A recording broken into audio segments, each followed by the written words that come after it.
Antes de nós irmos para o assunto da direita e É. as consequências do racha, que eu acredito ser permanente agora da direita, eu queria trazer vamos falar um pouquinho de Lula, faz muito tempo que a gente não fala de Lula aqui, professor. Nossa, pelo amor de Porque, Deus. né, eleição, Pablo Sumido, né? Marçal, cadeirada.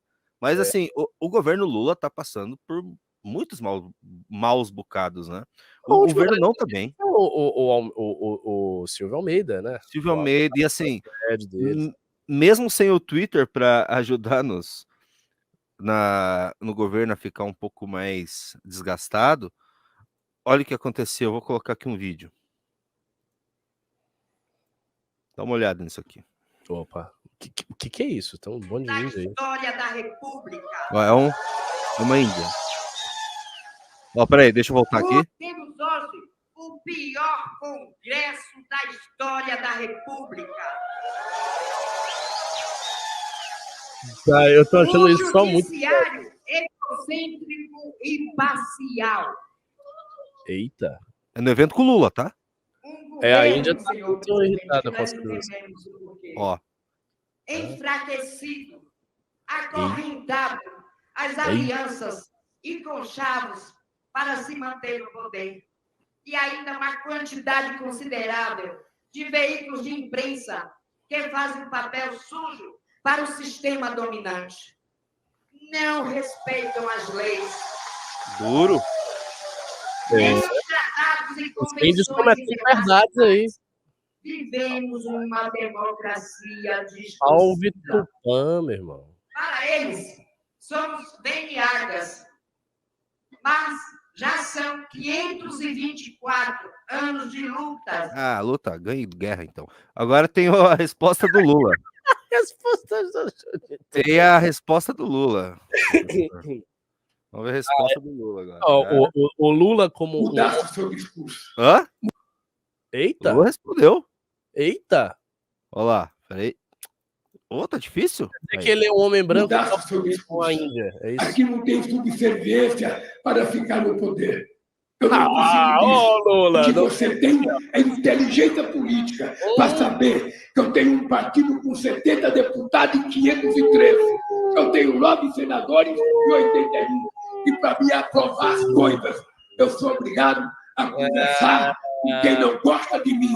Eu sou obrigado a convencer as pessoas a votarem. E é por isso que eu posso dizer para vocês... Vai, Pocahontas, velho, vai. É você, é com você, minha filha. É isso aí. O que mais que ele fala aí? Ele se revoltou... Alto e bom som. Nunca se aprovou tantas coisas nesse país como nós aprovamos. Até uma política de reforma tributária que há 50 anos esperava.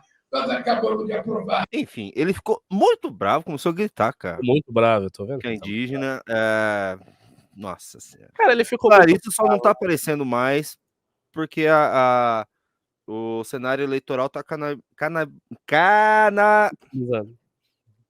o debate. Canibalizando o debate. Então, deixa eu comentar aqui, eu vou fazer um comentário de índole geral, que eu não vou entrar nessa particularidade aí dos índios, até porque eu não sei. O que rola, Júnior, é o que eu já falei desde antes do PT retornar, e falei durante todos esses 2 anos quase de governo, e vou aqui reiterar, e vou falar provavelmente no 3º ano, e vou falar provavelmente no último ano de governo do PT. O PT é um partido que vive, preste atenção você que me assiste, as minhas palavras, pois eu vou ser bastante categórico aqui. O PT vive em uma contradição permanente. Qual é a contradição permanente do PT? A contradição é que o PT precisa conciliar duas coisas que são inconciliáveis. Inconciliáveis. Ele precisa conciliar os interesses, para usar aqui terminologia da esquerda, do chamado capital, que é o quê? A Febraban, os bancos, o grande empresariado, o agronegócio, os outros partidos, entendeu? Os caciques políticos que estão ao redor deles, o interesse deste pessoal. Ele precisa conciliar este interesse com a base social do PT, constituída de movimentos sociais.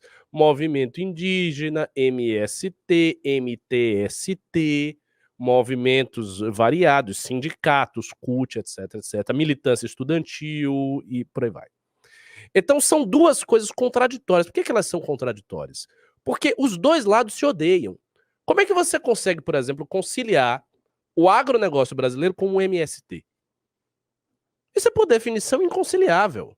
Eles são opostos. Ou você está com o agro, ou você está com o MST. Você não pode estar com o agro e com o MST. Mas o PT, de alguma maneira, está.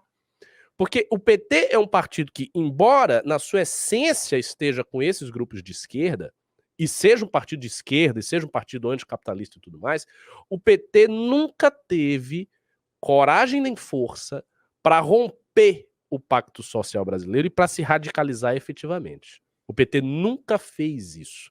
O PT ensaiou várias vezes tentar controlar a imprensa, tentar passar certas leis para, né, dar mais poder aos movimentos sociais, mas nunca fez efetivamente. Ele sempre ensaiou, sempre ficou no discurso. As tentativas que foram feitas, foram tomadas nessa direção, foram tentativas malogradas, ele não conseguiu emplacar nada disso. Então o PT vive desde sempre numa contradição permanente. Desde 2002. Desde quando o Lula assumiu pela primeira vez, essa contradição aparece. Eu acho que vocês não sabem disso, porque talvez vocês não acompanhem esse assunto mais detidamente. Quando o PT assume o governo em 2002, logo em seguida, há uma chuva de críticas provenientes do campo político da esquerda contra o PT. Principalmente de um sociólogo, Júnior, chamado Chico de Oliveira. Chico de Oliveira é um sociólogo importante do Brasil, de esquerda, que na época que Lula assumiu o governo, fez várias críticas ao PT. Várias críticas ao PT. E uma parte grande da esquerda fazia essas críticas. E essas críticas elas foram abafadas por conta do quê? Elas foram abafadas porque o PT obteve êxito na implementação dos programas sociais e obteve êxito no setor econômico. Quando o Brasil começou a crescer e quando o PT conseguiu implementar os seus programas sociais, a esquerda que fazia crítica ao PT se calou, se submeteu em face, né, daquela estratégia de conciliação de classe que o PT adotou. Só que hoje a situação é diferente. Por que a situação é diferente? Primeiro, porque o Brasil não está crescendo, porque os programas sociais que existem já são antigos, então não há nada de muito novo sendo implementado por aí. E terceiro, as contradições que o PT sempre teve estão se tornando cada vez mais agudas. Cada vez mais agudas. Nós estamos falando de um partido que prometeu, olha só, o partido prometeu a revogação da reforma trabalhista do governo Temer, não revogou a reforma trabalhista. O partido prometeu a revogação do teto de gastos de Michel Temer, não revogou o teto de gastos. Colocou um outro teto de gastos chamado arcabouço fiscal, feito pelo Haddad, que também faz a mesma coisa que o teto de Temer, com um pouco mais de flexibilidade. O que ele faz? Ele indexa, ele vincula o aumento de despesas com o aumento de receitas, que era justamente aquilo que está no programa do PT como algo a ser combatido. O PT prometeu derrubar isso aí e não derrubou. Agora, a gente está vendo uma contradição econômica entre o arcabouço de gastos e os pisos da saúde e educação. Os pisos da saúde e educação eles vão se manter ou eles vão ser derrubados? Tudo isso está na ordem do dia. Tudo isso é levantado por influenciadores de esquerda, que estão falando por aí, que estão levantando esse debate. Gente do PSOL, gente do PCB, gente do próprio PDT, ligado ao Ciro Gomes, e essas figuras da esquerda, que não são lulistas, elas estão levantando esse debate, elas estão mostrando, peraí, o PT entrou em várias contradições, o PT fez várias promessas para a esquerda brasileira e não as cumpriu. Então, eu tenho absoluta certeza que essa Índia aí que está falando, ela não é nenhuma bolsonarista, ela não faz o M nem faz o B, ela não é do MBL nem nada disso. Ela deve ser, o que eu acho, ela deve ser uma liderança de um movimento indígena, provavelmente mais associado à esquerda, que quer um espaço maior no governo, que quer mais autoridade no governo. Só que não encontra. Por quê? Porque esse é um governo de esquerda que não consegue entregar o que a esquerda quer. Por outro lado, o PT também não é a primeira opção para o agronegócio, nem para o capital industrial remanescente no Brasil, nem para o setor financeiro do Brasil. Não é. O PT não é a primeira opção para nenhum desses setores. A primeira opção seria um governo à la Michel Temer, entendeu? Um governo de centro do alto clero político e que pacificasse esses setores e que entregasse a esses setores o que eles querem, ponto. Não é o PT. O PT foi colocado onde ele está para o sistema político porque o Lula era o único que tinha voto suficiente para derrotar Bolsonaro. Foi uma escolha do sistema político específico, uma escolha muito mais política do que econômica, já que em termos econômicos o bolsonarismo estava sendo aceito pela elite brasileira, sim. Paulo Guedes era muito popular entre os Faria Limers, né? Ele era muito popular entre os bancos, entendeu? Ninguém estava ali querendo derrubar o Bolsonaro por conta de razões econômicas, não estava rolando isso. Mas politicamente o Bolsonaro era um problema, porque o Bolsonaro queria implementar uma ditadura, queria derrubar o STF, queria prender as pessoas, então isso obviamente era um problema ali a ser resolvido. E daí o sistema traz o Lula de volta e aí ele faz esse governo cheio de contradições.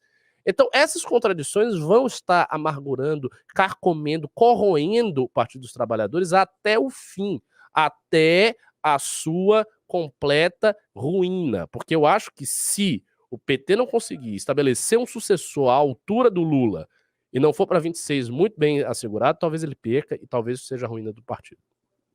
É isso. Maravilha. E eu acho que essa situação pode vir a piorar ainda mais, professor. Uma, pelos números econômicos, que estão todos muito ruins, mas principalmente a parte política. A gente não sabe, eu não sei como que está vai ter agora uma eleição para presidente da Câmara, não sei como é que está a eleição, é uma coisa que a gente não está vendo ainda, né, por causa da eleição política. Porém, professor, a sorte do governo Lula é que eles estão, a oposição inteira tá, a missão deles é enfrentar o Alexandre de Moraes, porque se fosse para enfrentar o governo Lula, eles iam se complicar ainda mais, porque tem uma coisa acontecendo no Congresso, professor. Bolsonarista está aprendendo a fazer oposição. Eles eram completos idiotas. E agora eles são idiotas e meio. Não, mas agora eles sabem fazer. Por exemplo, sabe o que eles fizeram semana passada? Eles fizeram obstrução. Eles nunca faziam esse tipo de coisa. Pô, Sabe cara, como- mas sabe assim, como- depois sabe como de fazia anos, obstrução? os caras aprenderam a fazer uma obstrução que você Mas isso 10 é dias, demais. que a oposição- Você lembra como eles faziam obstrução na época quando eles eram situação? Obstrução para não vir pro Kim não chamar, por exemplo, Paulo Guedes?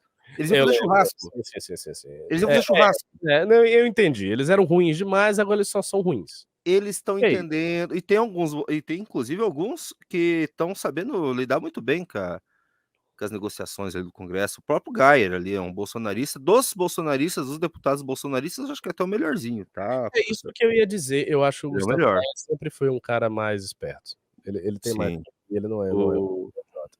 O Geyer, ele é o melhorzinho e ele tá sabendo até liderar ali o pessoal para fazer algumas coisas. Eles conseguiram fazer uma obstrução importante e foram dos bolsonaristas essa obstrução. Mas eu vou reiterar um ponto. Não, por favor, continue. Eu só ia finalizar isso. Caso essa parte do Alexandre de Moraes consiga, sabe, arrefecer essa briga e eles voltem as atenções para o governo federal, acho que pode complicar muito mais a situação do governo, porque o governo ainda só não está mais desgastado, que os bolsonaristas não estão se empenhando em desgastar o governo. Mas eu acho que o ponto ali, que especificamente aparece no vídeo da Índia, é uma outra coisa. Há um desgaste do governo pela esquerda. Isso é importante que a gente tenha em vista. Existe um desgaste do governo petista que é pela esquerda, é com a esquerda. O governo petista está sendo desgastado com a esquerda também. É porque o Lula tem muito prestígio, o PT tem muito prestígio, ele consegue abafar essas críticas. Mas assim, é visível que há setores inteiros da esquerda brasileira que estão cansados do PT, entendeu? Não está fácil a situação, não. Por exemplo, o PT ele tem um programa de parceria público-privada que continua essa tendência ali de vários governos anteriores, inclusive do governo Temer, que tem sido duramente criticado. A privatização dos presídios, sob o governo PT, recebeu críticas e cartas abertas de instituições de esquerda, várias, dizendo porque é contrário. Então há um desgaste do PT na esquerda brasileira. A esquerda brasileira está desgastada. E o pior de tudo é, a esquerda está desgastada, mas ao mesmo tempo a esquerda não tem o que fazer. Por que ela não tem o que fazer? Porque ela não tem quem substituir. A esquerda brasileira é estéril. Ela é estéril, ela é fraca, ela não tem quem substitua o cara. Pô, a gente tá vendo agora. O Boulos, não nessa pesquisa, agora nessa pesquisa ele melhorou. Mas numa pesquisa passada ele já tava tomando apavoro do Marçal. havia alguma chance ali do Boulos, e ainda há, talvez, alguma chance do Boulos nem ir para o segundo turno na Prefeitura de São Paulo. Sendo que o Boulos é o maior quadro do PSOL. Então, imagina o seguinte, se o maior quadro do PSOL não vai ao segundo turno na disputa para a Prefeitura de São Paulo, o que é o PSOL? Não é nada. O PSOL é, assim, é uma legenda de fancaria, é uma legenda de faz de conta. Os caras não conseguem botar um prefeito em São Paulo, aí eles vão imaginar... E o PCdoB? O que é o PCdoB, Junito? Me diga o que faz o PCdoB? Nada, o PCdoB, sabe, é um partido sem expressão nacional real. Um partido com uma pequena expressão regional e acabou. Aí tem o PSB, que faz uma política regional do Nordeste, que, assim, a gente pode dizer que é mais ou menos de esquerda, porque no fundo é uma política muito parecida com a que, sei lá, o ACM Neto faz na Bahia. Então eu nem identifico com clareza o PSB na esquerda brasileira mesmo, levantando, encampando alguma pauta da esquerda. E é isso, sabe? É muito pouco. Hoje na live de tarde, eu vi o Renan comentando que talvez o sucessor do Lula seja o João Campos. Ele levantou essa. Se for, cara, é assim a morte para a esquerda brasileira. Porque o João Campos é uma figura, é um oligarcazinho, é um coronezinho de Pernambuco, que não tem nada a ver com a esquerda raiz, tá nada a ver, embora ele tenha família política e tudo mais, mas assim, não tem nada a ver mesmo. E se isso acontecer, assim, a morte do PT, é o fim de qualquer espaço de PCdoB, é a humilhação completa para o PSOL. Então, assim, a condição da esquerda brasileira é muito, muito, muito ruim. E ela se deve, em minha opinião, ao fato de que o PT é covarde. É um partido de gente covarde que não tem coragem de radicalizar, que nunca conseguiu radicalizar, que sempre ficou no discurso, no gogó, e nunca fez nada na prática. E sempre ficou entre uma coisa e a outra. Na época que havia o boom das commodities e que havia programa social novo acontecendo, que o Brasil crescia 8%, 7%, funcionava. Porque o Brasil crescia, eles conseguiam converter isso em benefício popular e ele mantinha esse arranjo. A partir do momento que isso não aconteceu, o arranjo já foi, cara. E assim, então é um partido que não agrada ninguém, essa é real. É um partido que tá no meio que não agrada ninguém. E eu tô falando assim, contradição tá aí, cara, essa contradição, ó, está aí há muito tempo, não é de hoje. Não é de hoje, e ela não vai desaparecer.